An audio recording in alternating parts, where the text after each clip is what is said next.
So, friends, in my earlier lecture I have told the some criteria for judging the goodness of estimators.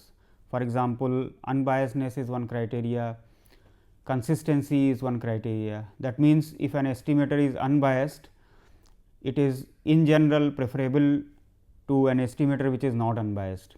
Similarly, an estimator which is consistent is preferable to an estimator which is inconsistent.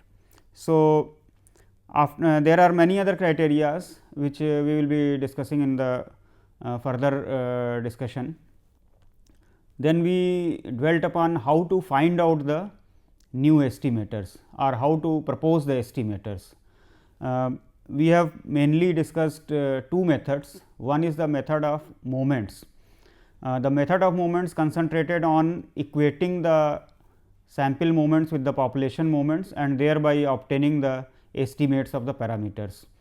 The method is quite simple and in general it provides good estimators, but then there are certain criteria which it does not satisfy. For example, in many cases we saw that the method of moments estimators were not unbiased, although in many cases they were consistent. Another popular method which was introduced in 1920s by R. A. Fisher is the well known method of maximum likelihood estimation. Here the idea is that whenever a sample is observed, we look at the probability of that sample being observed and what is the parameter value for which this probability is or likelihood is maximized. So, we define what is known as a likelihood function. In the previous class, I have given an example illustrating that and the general form of a likelihood function. Today, we start with various applications, that is in many probability models, what are the method of maximum likelihood estimators. So, we call in general MLEs, that is the maximum likelihood estimators. So, let me discuss some applications which are applicable to popular distributional models. Maximum likelihood estimators. So, let me start with some familiar examples. Let x follow a binomial n p distribution. Now, if we say that n is known, then p is the parameter. Let us consider the likelihood function. So, the likelihood function is written as a function of the parameter, which is actually the density function, and in this particular case it is n c x p to the power x 1 minus p to the power n minus x. Here x takes values 0, 1 to n and p is a number between 0 to 1. Our objective is to maximize this likelihood function with respect to p. A usual practice is to take the log of likelihood function, which we call log likelihood, and we use another notation small l for this. So, small l p is equal to log of likelihood, that is equal to log of n c x plus x log p plus n minus x log of 1 minus p. Now, if you look at this function, we can apply the usual method of the calculus for finding out the maximum with respect to p. So, we can consider for example, derivative of this with respect to p. So, this vanishes, you get x by p minus n minus x by 1 minus p, which we can write as x minus n p divided by p into 1 minus p. Now, if you notice this thing, this is less than 0 if p is greater than x by n and it is greater than 0 if p is less than x by n. So, we can see from here that L p, this will be increasing if p is less than x by n, and it is decreasing if p is greater than x by n. Therefore, the shape of the likelihood function is something like this. If we are plotting L p, then it is attaining the maximum at the point x by n. So, the maximum value of L p is attained at p is equal to x by n. So, we say that p hat is equal to x by n is the maximum likelihood estimator of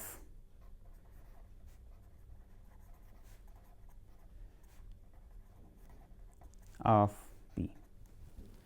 Now, you notice this thing, x by n is actually the sample proportion. So, we are getting that the sample proportion is the maximum likelihood estimator of the population proportion p. So, this is a natural estimator, and from the method of maximum likelihood estimator we are actually getting that as an estimator.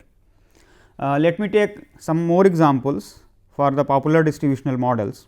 Suppose I have a random sample x 1, x 2, x n from a Poisson distribution with parameter say lambda. Our interest is to find out the maximum likelihood estimator for the parameter lambda. As you recall, the parameter lambda in the Poisson distribution represents the average arrival rate or the mean of the process in which that Poisson distribution is generated. So, if you write down the likelihood function L lambda, and let me use the notation x for the sampled observations x 1, x 2, x n. This is nothing but the joint probability mass function of x 1, x 2, x n written at the points x 1, x 2, x n. So, this is nothing but product I is equal to 1 to n.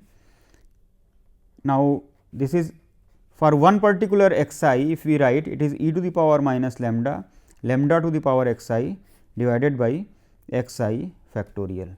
So, this can be further simplified, e to the power minus n lambda, lambda to the power sigma x I divided by product of x I factorial. Now, as you notice, we have to maximize this function with respect to lambda, and this function here lambda is occurring in the exponent as well as lambda has an exponent. Therefore, it will be convenient if once again in place of the likelihood function we consider log likelihood function. So, we take log of this, we call it log likelihood, that is equal to minus n lambda plus sigma x I log of lambda minus log of product x I factorial. Once again, if you observe, this is a non-linear function of lambda. We can apply the usual method of analysis for finding out the maximum with respect to lambda. So, let us consider the simple derivation of this with respect to lambda. So, that is equal to minus n plus sigma x I by lambda, that is equal to sigma x I minus n lambda divided by lambda. Easily you can see that it is greater than 0 if lambda is less than x bar, where x bar is actually sigma x I by n, and it is less than 0 if lambda is greater than x bar. So, naturally if you plot the behavior of the L function. So, suppose this is my x axis represents lambda and on the y axis I represent L of lambda, then for lambda less than x bar the value is positive of the derivative. Therefore, the L lambda function will be increasing, and for lambda greater than x bar this d L by d lambda is negative. Therefore, this L lambda will be a decreasing function. Therefore, the maximum occurs at lambda is equal to x bar. So, the maximum occurs at lambda is equal to x bar. So, we say that lambda head is equal to x bar is the maximum likelihood estimator of lambda. Once again you observe here, this is the sample mean, and in this particular case it turns out that the sample mean is the maximum likelihood estimator of lambda. In the method of moments also we would have got the same estimator, because expectation of x bar would have been equal to, because the first moment is lambda and first sample moment is x bar. So, this would have also been the method of moments estimator for lambda in the case of Poisson distribution. However, in the case of maximum likelihood estimator we have a restriction. Restriction means that whatever be the required parameter space, the maximization is over only that region.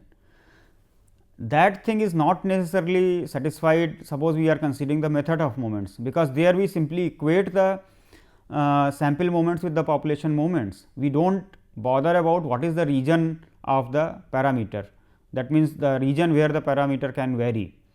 Similarly, when we apply the concept of unbiasedness or consistency, we do not look at the parameter space.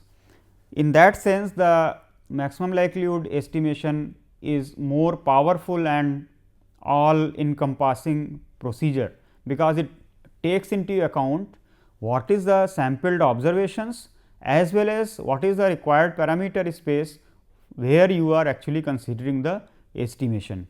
In that sense, this has more applicability and acceptance for the user point of view. To give an example, in this case I have taken lambda to be greater than 0, that means the arrival rate is positive, which is true in general for a Poisson process. But suppose your physical constraints restrict the parameter space. For example, it could be a service queue where if the number of required persons exceeds a certain number, then the service, that means then no more persons are allowed. Okay. Then you may have a situation of this nature. Consider, for example, lambda is less than or equal to lambda naught, where lambda naught is a fixed unknown. Now, in this case if you see, we have here looked at the maximum value lambda is equal to x bar. Now, you may have two cases. Let me make the plot here.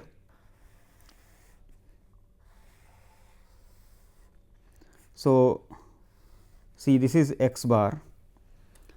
Now, there may be two cases. It could happen that lambda naught value is here.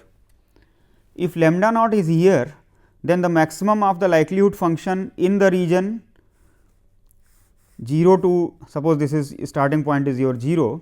So, 0 to lambda naught, the maximum value is still occurring at lambda naught, it is still occurring at x bar. Whereas, you may have another situation where your lambda naught may be on this side, your x bar is here. Now, if you look at the likelihood function, we are concerned only for this portion, and therefore, if you see the maximum value that is occurring here, that is at lambda naught. So, we cannot say here that the maximum likelihood estimator is x bar, it is actually lambda naught. So, in this case, the maximum likelihood estimator of lambda is, let me call it lambda head R M L, restricted MLE. So, this is equal to x bar if x bar is less than or equal to lambda naught, it is equal to lambda naught if x bar is greater than lambda naught. So, you note here that this estimator is certainly different from the method of moments estimator for this problem, because the method of moments estimator does not take care of this fact that lambda is bounded by lambda naught. So, the answer would have been still x bar for the method of moments estimator. Let me explain this situation with some other examples also. Let us for example, take x 1, x 2, x n following normal mu sigma square distribution. Now, I consider different cases, because when we are dealing with the 2 parameter problem, then there may be some information regarding one parameter, or there may be information regarding both the parameters. I will consider all these cases. Let us take say case 1, say sigma square is known. So, in that case without loss of generality, we can take sigma square to be 1 without loss of generality. Okay. So, if we write down the likelihood function, the likelihood function is L mu x, because when sigma square is known, only one parameter is occurring here. So, it is the joint density function of x 1, x 2, x n at the observed values small x 1, small x 2, small x n, that is equal to product I is equal to 1 to n 1 by root 2 pi e to the power minus 1 by 2 x I minus mu square.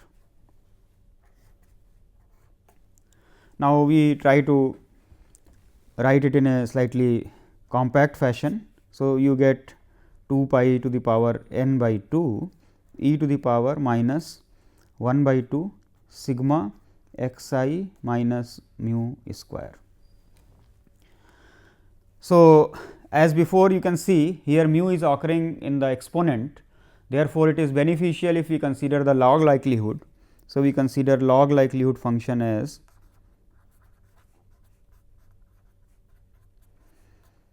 minus n by 2 log 2 pi minus half sigma x I minus mu square. In order to maximize this with respect to mu, we consider simple derivative with respect to mu, which gives us sigma x I minus mu is equal to 0, which has a extremely simple solution, mu hat is equal to x bar. So, x bar is the maximum likelihood estimator of mu. Now, if you look at here, the parameter space for mu is minus infinity to infinity, for sigma square it is 0 to infinity. So, when we took sigma square is equal to 1, the parameter space is simply 0 to minus infinity to infinity, and if you look at the x bar is likely to be any value, because in the normal distribution case the variable lies on the real line, and therefore, the average value will also lie on the real line. Now, if we had considered the method of moments estimator in this problem, then for mu the method of moments estimator also would have been x bar. However, let us consider say a slightly different situation.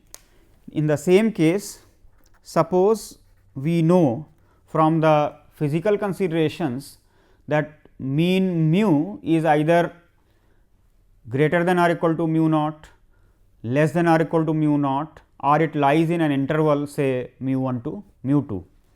So, let me take one case, say mu is greater than or equal to mu naught. Now, you look at the behavior of the likelihood function. So, we have observed here d L by d mu is equal to sigma x I minus mu. Now, this you can write as n times x bar minus mu. Now, once again you notice this is less than 0 if mu is greater than x bar, it is greater than 0 if mu is less than x bar. So, the nature of the likelihood function would have been of this nature, that if this is mu on the x axis, on the y axis we plot L mu, then for mu less than x bar, the likelihood function is, the log likelihood function is increasing and it is decreasing thereafter. Therefore, a maximum is occurring at x bar. Now, if I use the restriction mu is greater than or equal to mu naught, then there are two cases. Let us make the plot of the likelihood function. On this side we show mu and on this side we show L mu. So, we may have a situation that say mu naught is here. Now, our parameter space is mu greater than or equal to mu naught. So, if you see it carefully, our region of consideration is on the right side of this x is equal to mu naught, this mu is equal to mu naught. Now, the maximum value that mu is equal to x bar, that is occurring within this region. So, the maximum likelihood estimator for mu is still remains x bar. Let us look at the other case.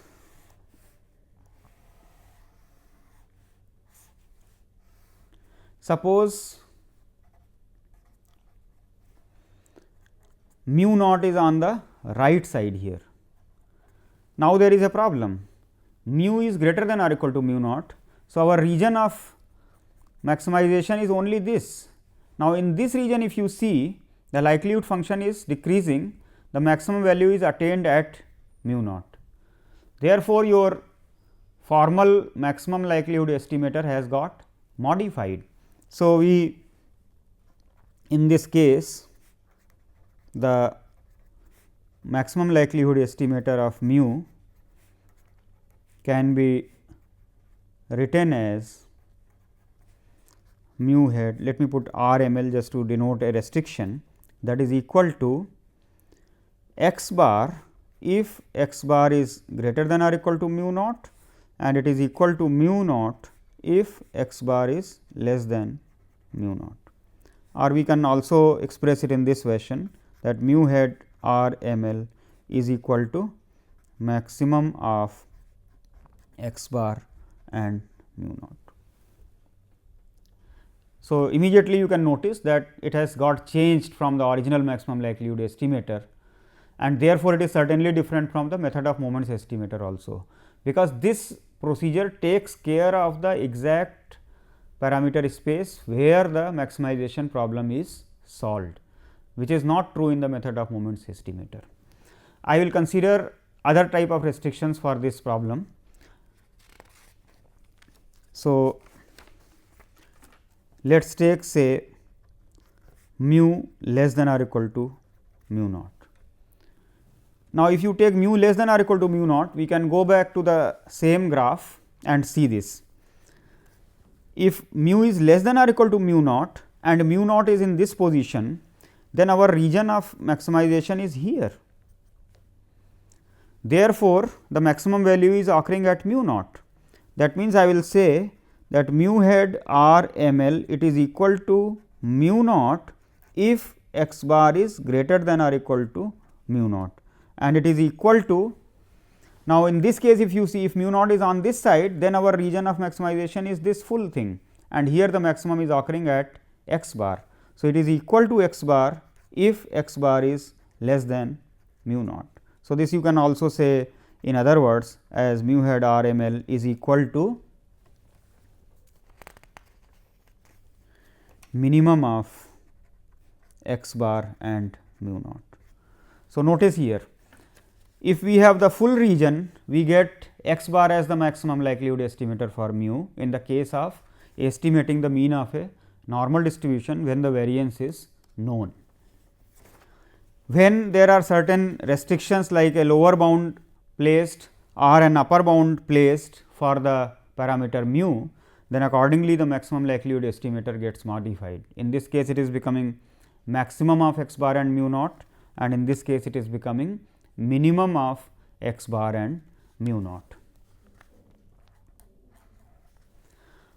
Let me take another kind of restriction.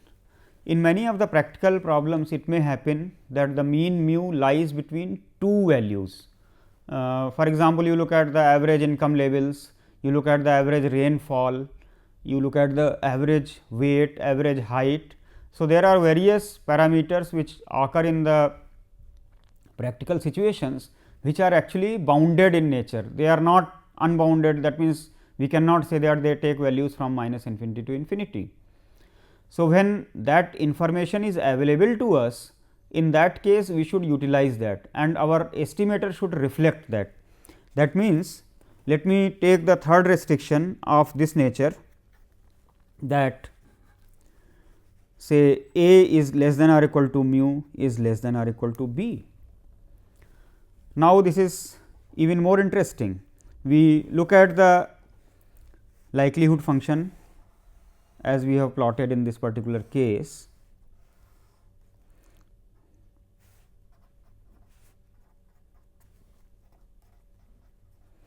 So, if your A and B is, for example, containing x bar, that means, x bar lies between A to B, then the maximum occurs as usual at x bar. However, you could have had other kind of situations. So, in this case mu head is equal to x bar, that means, when x bar is lying between A to B. You consider another situation.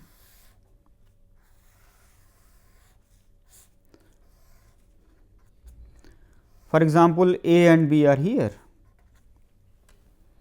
If A and B are here, then we have to look at the maximum of the likelihood function within this region alone, and obviously, the maximum occurs at A. So, in this particular case, then the maximum likelihood estimator is becoming A if x bar is less than A, and a similar situation would occur if we consider, say,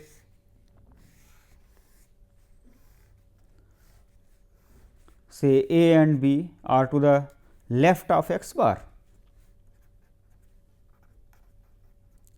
In this case, our maximization problem is restricted to this region, and if you see, the maximum is occurring at B. So, in this particular case, then mu head will become equal to B. That means, if x bar is greater than or equal to B. Therefore, our solution for the full problem of mu lying between A to B is that mu head or M L, it is equal to A if x bar is less than or equal to A, it is equal to x bar if A is less than x bar less than B, and it is equal to B if x bar is greater than or equal to B.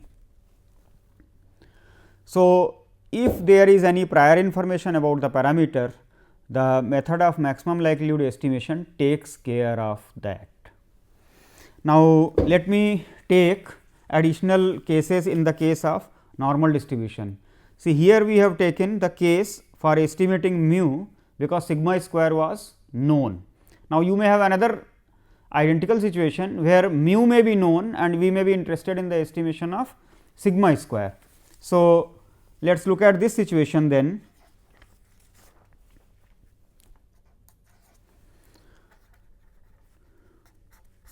Say mu is known.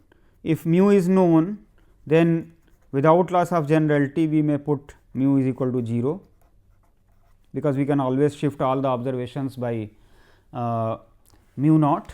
For example, if I say that mu is known equal to mu naught, then we may put it is equal to 0. So, now you look at the likelihood function. Notice here the problem gets modified in the maximum likelihood estimation as soon as the information about the parameters is changed. So, the likelihood function is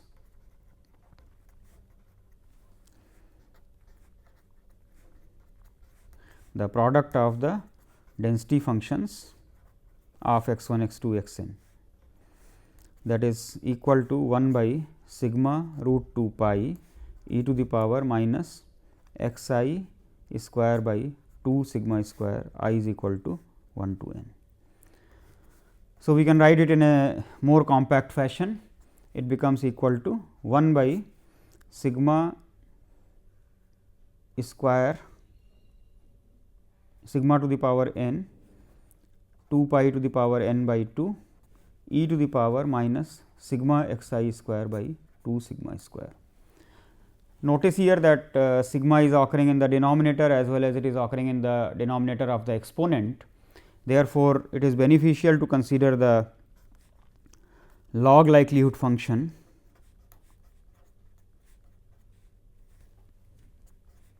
that is equal to minus n by 2 log of sigma square minus n by 2 log of 2 pi minus sigma x I square by 2 sigma square.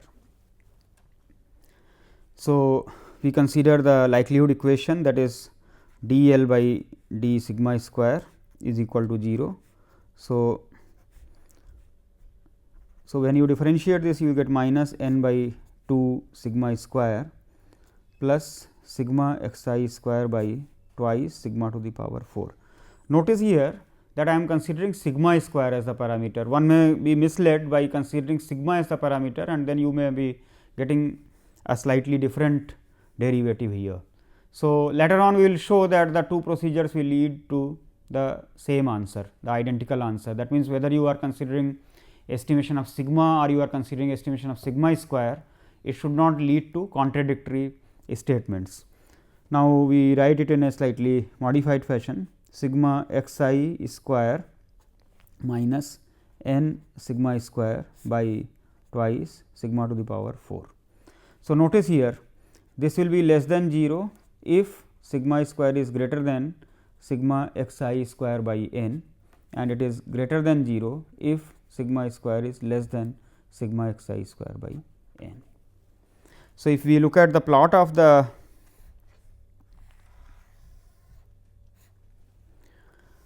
likelihood function, then naturally the likelihood function is increasing up to sigma x I square by n, because the derivative is positive for sigma square less than sigma x I square by n. So, it is increasing up to this and thereafter it is decreasing. So, the maximum occurs at sigma x I square by n.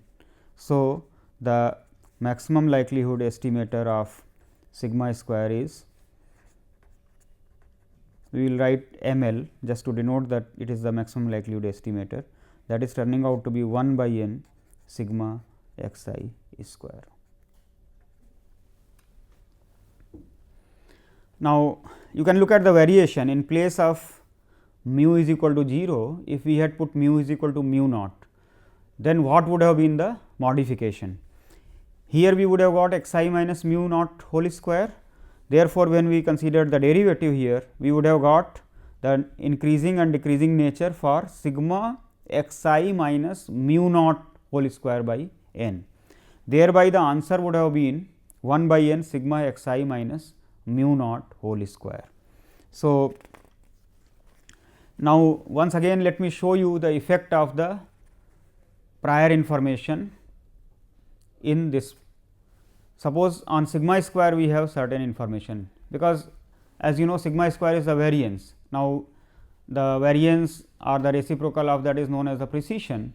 So, the variability may be known in advance or it may have certain restrictions. For example, we may consider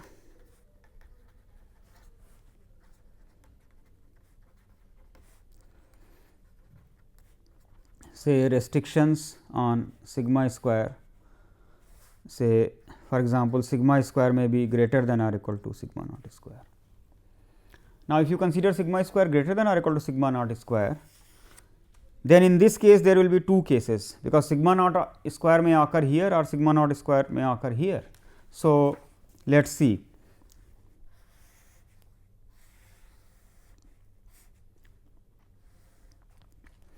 this is sigma x I square by n, and it may happen that sigma naught square is here.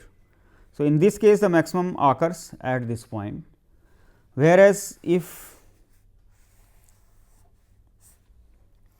sigma naught square occurs here, in that case our region of maximization is here, because sigma square is greater than or equal to sigma naught square. In that case the maximum will occur at sigma naught square. So, we conclude that sigma head square restricted MLE is equal to sigma x I square by n if sigma x I square by n is greater than or equal to sigma naught square. It is equal to sigma naught square if sigma x I square by n is less than sigma naught square. That means, you can write it as maximum of sigma x I square by n and sigma naught square. In a similar way, one may consider the case of an upper bound on sigma square.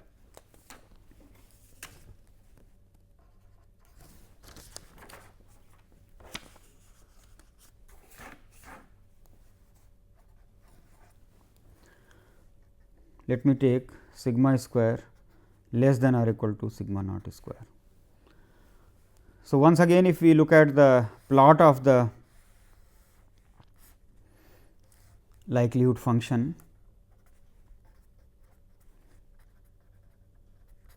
in that case if sigma naught square is occurring here, now this is our region of maximization. So, the maximum will occur at sigma naught square, whereas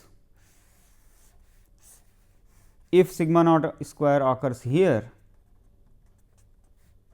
then this is our region of maximization and we get the maximum here. So, in this case the maximum likelihood estimator of sigma square will be minimum of 1 by n sigma x I square sigma naught square. So, the effect of the information or the prior information about the parameter plays a role in the maximum likelihood estimation, and that is one important feature which distinguishes the method of maximum likelihood estimation from various other methods. The examples that I have discussed take into account that the likelihood function or the log of the likelihood function is a nice, or you can say smooth function, because we are able to differentiate and carry out the usual arguments of the analysis. Now, in certain situations that may not be possible. Let me take up another case. Say x 1, x 2, x n is a random sample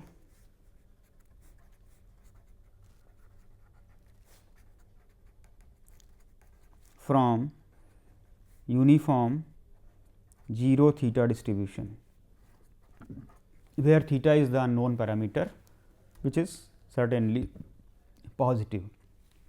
We are interested in the maximum likelihood estimation for theta. If you recollect, the method of moments estimator for theta was 2 x bar, because the mean of the uniform distribution is theta by 2. So, the first sample moment, that is x bar, would be the method of moments estimator for theta by 2. That means, 2 x bar will be the method of moments estimator for theta. Let us look at the maximum likelihood estimator here. So, the likelihood function is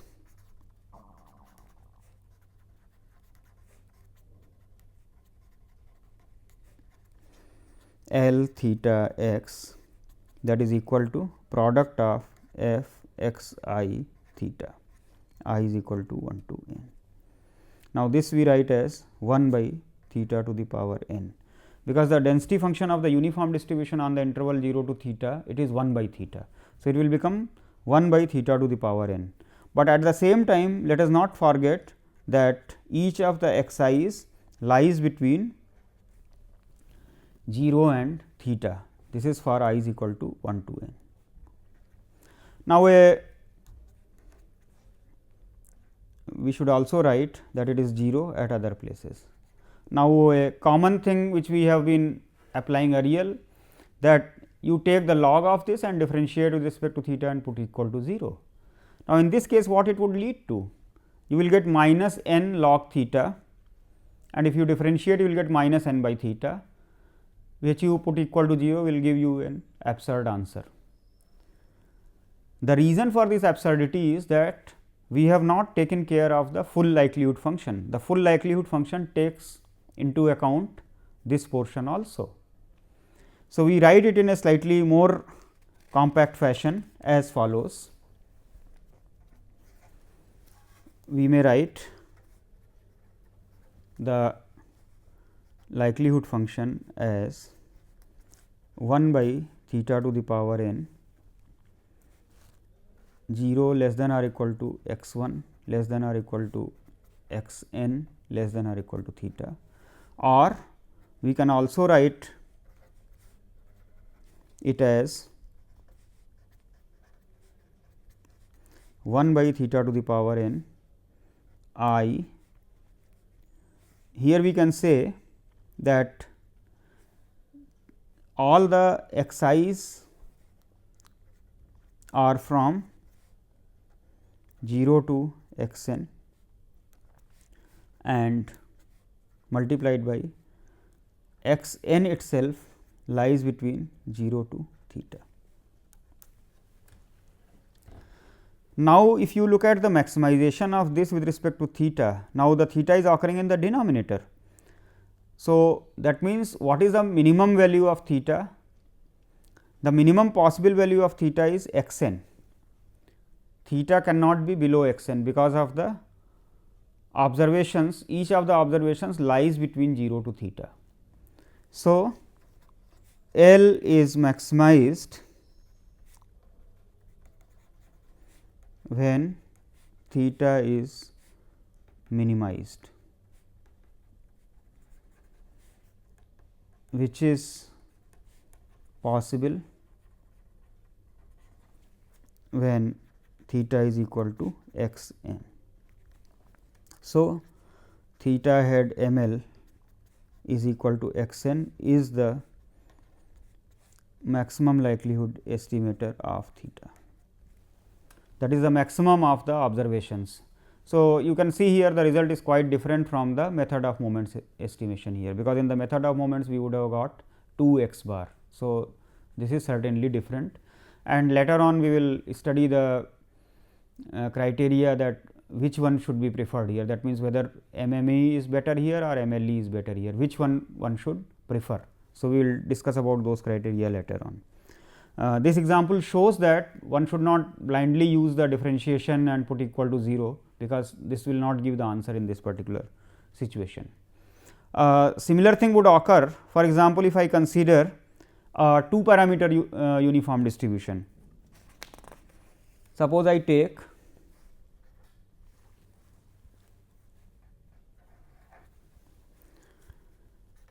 a random sample from uniform theta 1 to theta 2, where theta 1 is certainly less than or equal to theta 2. So, in this particular case we have 2 unknown parameters here, and we consider the maximum likelihood estimation. So, as before we consider the likelihood function,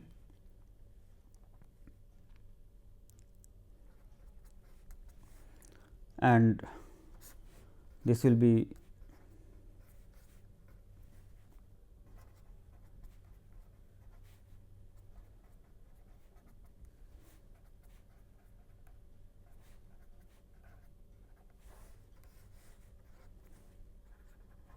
it is equal to 0 elsewhere.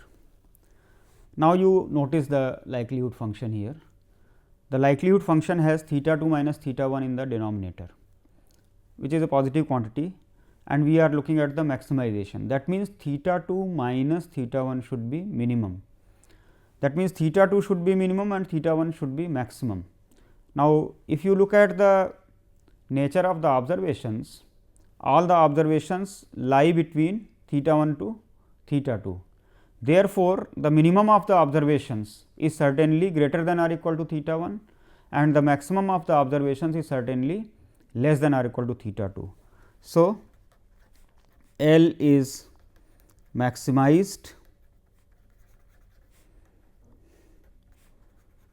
with respect to theta 1 and theta 2 when theta 2 is minimized and theta 1 maximized. So, in this case we have theta 1 head maximum likelihood estimator is equal to the minimum of the observations and theta 2 head ML is equal to the maximum of the observations. And now, this is an example where I have considered 2 parameter problem. So, the method of maximum likelihood estimator can be used for the maximization of the likelihood function when there can be more than one parameter, and in that case the maximization should be considered with respect to all the parameters. So, in this case you can see the simultaneous maximum is occurring. Now, let us go back to the case of normal distribution that I discussed earlier. Here I had taken special cases.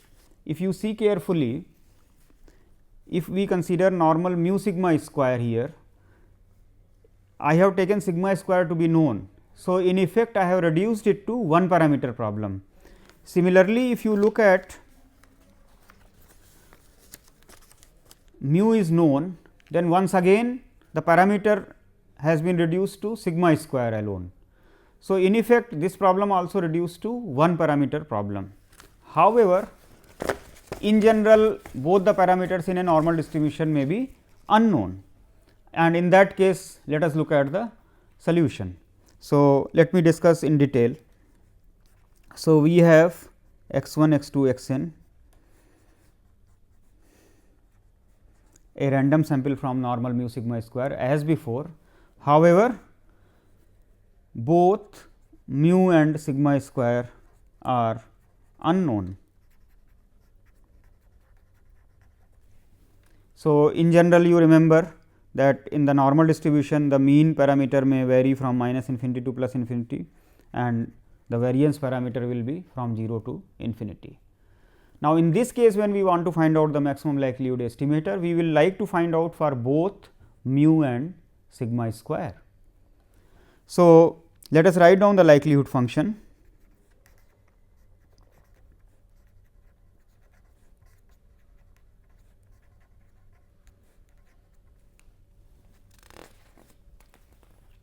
So, the likelihood function is L mu sigma square x. Notice here that this has become function of both mu and sigma square now. So, this is the joint density function as before. In the earlier cases I had substituted special values of mu or sigma square as the case was. In this case we will have to write down the full form of the density function of a normal distribution, that is 1 by sigma root 2 pi e to the power minus 1 by 2 sigma square x I minus mu whole square. So, we write it in a slightly more compact fashion. This becomes 1 by 2 pi sigma square to the power n by 2 e to the power, that when you take the, so it will become e to the power minus sigma x I minus mu square by twice sigma square. Again you observe the parameters for which we need the estimators, they are occurring in the exponent as well as they are occurring in the main form here. So, it will be beneficial if we consider the log likelihood as before.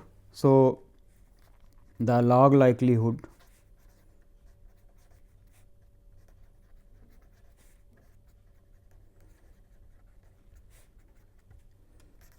L mu sigma square log of L mu sigma square x. that is equal to minus n by 2 log of 2 pi minus n by 2 log of sigma square minus sigma x I minus mu square divided by twice sigma square. This equation, this function involves mu and sigma square, two variables. We need to maximize this with respect to both mu and sigma square. So, since this function is still a very nice smooth function, so we can still use the direct calculus methods, for example, by taking the first order derivatives, putting them equal to 0, they are giving us the likelihood equation. The solutions of that will be the points of minimum or maximum, which we can check separately that they would be actually leading to the maximization points. They will not be the points of minimum. So, in this case, for example, we write down the likelihood equations.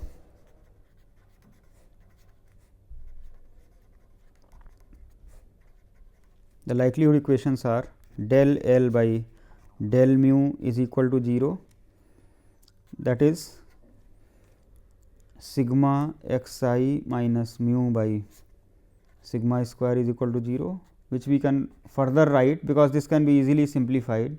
Sigma square is in the denominator, that would give me mu head is equal to x bar.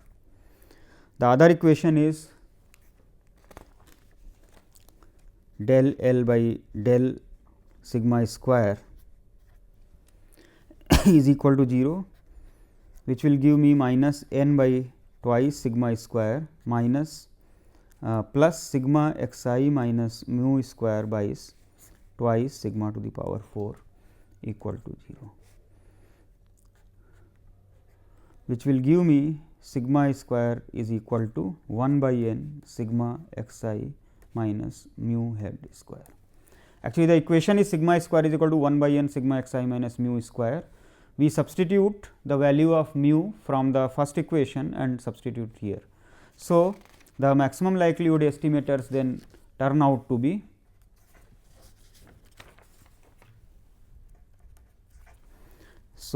the maximum likelihood estimators of mu and sigma square are mu head m l is equal to x bar and sigma head square m l is equal to 1 by n sigma x I minus x bar whole square.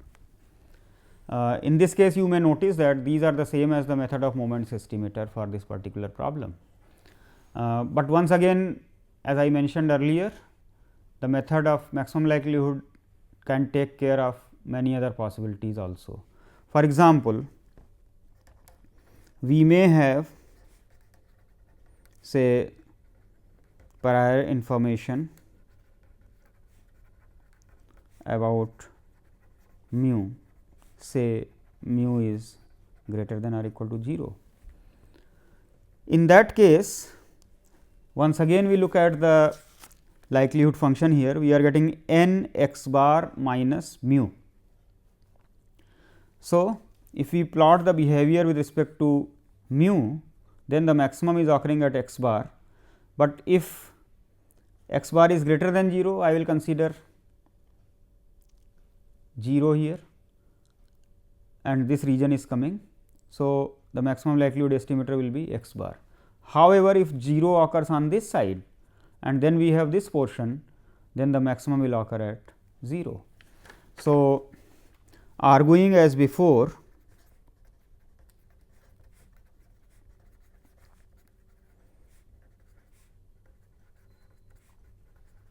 we note that mu head restricted m l will be equal to x bar if x bar is greater than or equal to 0, it will be equal to 0 if x bar is less than 0, which we can actually write as maximum of x bar and 0. Now, if we use this, in that case the second equation, the solution will get modified, because for sigma square the estimator was 1 by n sigma x I minus the estimator of mu, and if the estimator for mu gets modified, immediately the estimator for sigma square will also get modified. So, in this case the maximum likelihood estimator of sigma square would be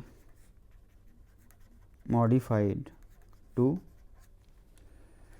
sigma head square or m l is equal to 1 by n sigma x I minus maximum of x bar 0, which we can write as 1 by n sigma x I minus x bar whole square if x bar is greater than or equal to 0, and it will become 1 by n sigma x I square if x bar is less than 0. So, the placing of additional information about the parameter changes the maximum likelihood estimators. I will consider a few more examples in the next class, and also then we will see there are certain desirable properties which are basically called the large sample properties that the maximum likelihood estimator satisfy, and because of this the method has wide applicability among statisticians. So, in the tomorrow's class we will consider various properties of the maximum likelihood estimators, and then we will proceed to determining the criteria for judging the goodness of the estimators. So, thank you today.